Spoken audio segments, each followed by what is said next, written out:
America के राष्ट्रपति Donald Trump 2 अप्रैल से कई देशों के खिलाफ रेसिप्रोकल टैरिफ यानी कि जवाबी आयात शुल्क लगाने का ऐलान करने जा रहे हैं। ट्रंप ने इस दिन को खास नाम दिया है लिबरेशन डे यानी कि आज़ादी दिवस।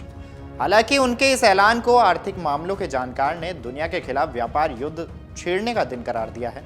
दरअसल ट्रंप का कहना है कि कई देश अमेरिकी उत्पादों पर जबरदस्त टैरिफ लगाते हैं, वहीं अमेरिका उन देशों के उत्पादों पर कम आयात शुल्क वसूलता है। अमेरिकी राष्ट्रपति का मानना है कि इसकी वजह से अमेरिका को $1 ट्रिलियन का व्यापार घाटा उठाना पड़ता है, जो कि अमेरिकी उद्योगों और कामगारों के लिए नुकसानदेह है।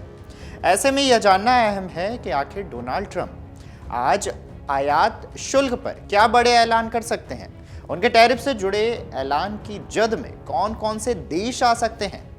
ट्रंप के रेसिप्रोकल टैरिफ का भारत पर क्या असर होगा और देश के कौन कौन से उद्योग पर इसका सबसे ज़्यादा प्रभाव पड़ने की संभावना है। इसके अलावा ट्रंप के टैरिफ लगाने के ऐलान से अमेरिका को फायदा होगा या नुकसान। नमस्कार, मेरा नाम तन्मय है और आप देख रहे हैं अमर उजाला। पहला सवाल है कि आखिर क्या हो सकता है ट्रंप के बड़े फैसले। तो खुद अमेरिकी राष्ट्रपति के मुताबिक वह उन सभी देशों पर जवाबी टैरिफ का ऐलान करने वाले हैं जो देश अमेरिकी उत्पादों के आयात शुल्क वसूलते हैं, यानी कि अमेरिकी उत्पादों से आयात शुल्क को वसूलते हैं। ट्रंप का साफ कहना है कि वह हर देश पर उतना ही टैरिफ लगाएंगे जितना सामने वाला देश अमेरिका के उत्पादों पर लगाता आया है। ट्रंप का कहना है कि अमेरिका के आयात शुल्क पर हर देश में उद्योग दर उद्योग या उत्पाद दर उत्पाद पर निर्भर होंगे, यानी जो उद्योग ज़्यादा आयात शुल्क लगाएंगे उसे उतना ही जवाबी टैरिफ झेलना होगा। यानी एक ही देश के अलग अलग उद्योगों पर अलग अलग टैरिफ की व्यवस्था की जा सकती है। ट्रंप प्रशासन के एक वर्ग का कहना है कि अलग अलग देशों पर यह टैरिफ औसत के आधार पर लगाए जा सकते हैं। उदाहरण के तौर पर अगर कोई देश अमेरिका से कारों पर 30% टैरिफ लगाता है और फार्मा सेक्टर पर 20 तो टैरिफ लगाता है, तो ट्रंप प्रशासन पूरे देश के उत्पादों पर जवाबी औसतन टैरिफ 25% कर सकता है। वहीं व्हाइट हाउस के व्यापार सलाहकार पीटर नवारो ने रविवार को ही एक न्यूज चैनल को बताया कि अमेरिका इन टैरिफ से हर साल $600 अरब जुटा सकता है, जिसका मतलब है कि सभी देशों पर आयात शुल्क का औसतन करीबन 20% रहेगा।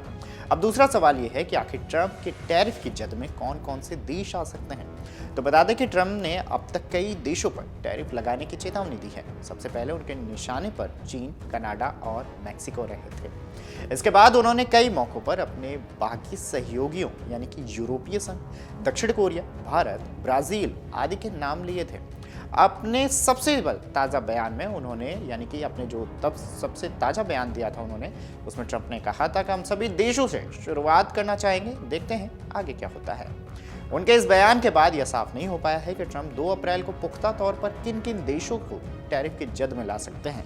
हालांकि अमेरिका के वाणिज्य मंत्री स्कॉट बेसेंट ने अपने एक बयान में डर्टी 15 का जिक्र किया था। उन्होंने बयान में साफ किया था कि 2 अप्रैल से अमेरिका के 15% व्यापारिक साझेदार जो हम पर जबरदस्त टैरिफ लगाते हैं और अमेरिकी उत्पादों के लिए व्यापार से जुड़ी बाधाएं पैदा करते हैं, वह सबसे पहले निशाने पर होंगे।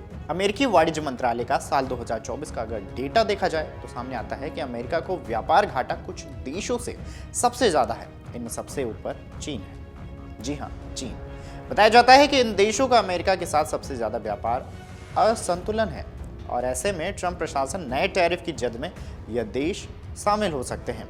दूसरी तरफ अमेरिका के व्यापार प्रतिनिधि कार्यालय यानी कि USTR ने भी 21 देशों की पहचान की है जिनके व्यापार असंतुलन की समीक्षा की जा रही है। ट्रंप के इस बार होने वाले टैरिफ की जद में डर्टी 15 देशों के आने की चर्चा सबसे ज्यादा है। हालांकि उनके बयानों पर ध्यान दिया जाए तो आयात शुल्क से प्रभावित होने वाले देशों की संख्या और ज्यादा हो सकती है। अगर पूरे देश पर औसतन टैरिफ लगता है तो क्या होगा, ये भी एक सवाल है। तो ग्लोबल ट्रेड रिसर्च इनिशिएटिव यानी कि GTRI के मुताबिक भारत में अमेरिकी के अलग अलग उत्पादों को मिलाकर औसतन टैरिफ 7.7% के आसपास बैठता है। वहीं अमेरिका की तरफ से भारत से आयात होने वाली चीजों पर औसतन 2.8% आयात शुल्क लगाया जाता है।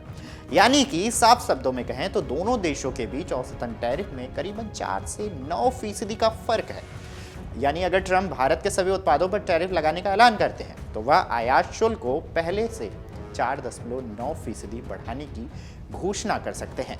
वहीं अगर अलग अलग उद्योगों पर टैरिफ लगाए जाए तो अमेरिका से पूरे देश पर औसतन टैरिफ लगाने की जगह उद्योगों को निशाना बनाकर टैरिफ लगाएं तो कृषि उद्योगों से अमेरिका जाने वाले उत्पादों पर 32.4% अतिरिक्त टैरिफ और औद्योगिक उत्पादों पर 3.3% आयात शुल्क बढ़ा सकते हैं। दरअसल अमेरिका इस वक्त भारत से आयात होने वाले कृषि उद्योगों के उत्पादों पर 5.3% इंपोर्ट ड्यूटी लगाता है। वहीं भारत की तरफ से अमेरिकी कृषि उत्पादों पर 37.7% टैरिफ लगता है। यह करीबन 32.4% के अंतर पे है। वहीं अमेरिका से भारत पहुंचने वाले उत्पादों को करीबन 5.9% की टैरिफ झेलनी पड़ती है। इसके मुकाबले अमेरिकी फिलहाल भारत से आयात होने वाले उत्पादों पर सिर्फ 2.6% टैरिफ लगाते हैं। आयात शुल्क का यह अंतर 3.3% का है। एक सवाल और भी है, अगर ट्रम्प भारत के सेक्टर्स को निशाना बनाए तो आगे क्या होगा? तो इसके बारे में बताएं तो अमेरिका अगर भारत के सेक्टर्स को निशाना बनाता है तो जिन सेक्टर्स में भारत ज़्यादा आयात शुल्क वसूलता है उन्हें सबसे ज़्यादा नुकसान होगा। यानी जिन सेक्टर्स के आयात शुल्क में फर्क सबसे ज़्यादा है वह सबसे ज़्यादा प्रभावित होंगे। इतना ही नहीं, एक सवाल और भी है कि भारत की किन किन चीज़ों के निर्यात में नुकसान होगा। तो अगर ट्रम्प आयात शुल्क बढ़ाने का ऐलान कर देते हैं तो भारत की तरफ से निर्यात की जाने वाली कई चीज़ों की कीमत अमेरिका में बढ़ जाएंगी। नतीजन उनकी खपत अमेरिका में कम हो सकती है और भारत का निर्यात कम हो सकता है। अमेरिका की तरफ से आयात शुल्क के फैसले का सबसे कम नुकसान अयस्क, खनिज और पेट्रोलियम सेक्टर का देखने को मिलेगा, क्योंकि अमेरिका की तरफ से भारत से आयात होने वाले इस सेक्टर्स के 3.33 अरब डॉलर के उत्पादों पर ज़्यादा टैरिफ लगाया जाता है। इसी तरह गारमेंट सेक्टर के 4.93 अरब डॉलर के निर्यात पर भी अमेरिकी टैरिफ का प्रभाव नहीं पड़ेगा। अमेरिकी राष्ट्रपति लंबे समय से कई देशों की आयात शुल्क लगाने की धमकी दे रहे हैं, यानी कि कई देशों को आयात शुल्क लगाने की धमकी दे रहे हैं। इसके चलते अधिकतर कई देशों ने अमेरिकी टैरिफ से निपटने की तैयारी भी कर ली है। इनमें कनाडा और चीन सबसे आगे हैं, जिन्होंने कहा है कि अगर ट्रम्प आयात शुल्क लगाते हैं तो वो जवाब देंगे। इसके अलावा यूरोपीय संघ ने अप्रैल के मध्य से जवाबी आयात शुल्क लगाने की बात कही है। दूसरी तरफ दक्षिण कोरिया और मैक्सिको ने फिलहाल अपने कदमों का खुलासा नहीं किया है। हालांकि दोनों देशों की तरफ से आर्थिक तौर पर जरूरी कदम उठाने की बात कही जा रही है। भारत ने अमेरिकी टैरिफ से निपटने के लिए ट्रम्प के आने के बाद से तैयारियां शुरू कर दी हैं। मोदी सरकार के वाणिज्यिक मंत्री पीयूष गोयल बीते कुछ दिनों से अमेरिकी दौरे पर जाकर एक व्यापक समझौता करते हैं, चर्चाएं करते हैं। इसके बाद अमेरिका के उप विदेश मंत्री क्रिस्टोफर ने भी पिछले हफ्ते भारत के विदेश सचिव विक्रम मिस्त्री से भी मुलाकात की थी। इतना ही नहीं, इस दौरान दोनों नेताओं के बीच हो रही रुकावटों, यानी कि व्यापार के बीच हो रही रुकावटों और व्यापार के समझौते के जरिए को दूर करने, यानी कि व्यापार समझौते को दूर करने पर प्रतिबद्धता जताई गई। माना जा रहा है कि दोनों देश इस साल के अंत तक व्यापार समझौते को मंजूरी दे सकते हैं। इसके तहत भारत कई अहम अमेरिकी उत्पादों पर आयात शुल्क को घटा सकता है। हालांकि भारत के विदेश मंत्रालय ने अब तक ट्रम्प के टैरिफ वसूलने वाले बयान पर कोई जवाब नहीं दिया है। अब ऐसे में देखना दिलचस्प होगा कि अब जब ट्रम्प इस तरह के टैरिफ लगाएंगे तो भारत पर और क्या असर देखने को मिलेगा।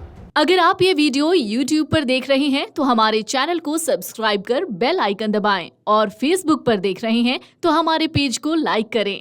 8 मिलियन प्लस सब्सक्राइबर, आपके इस भरोसे के लिए बहुत धन्यवाद।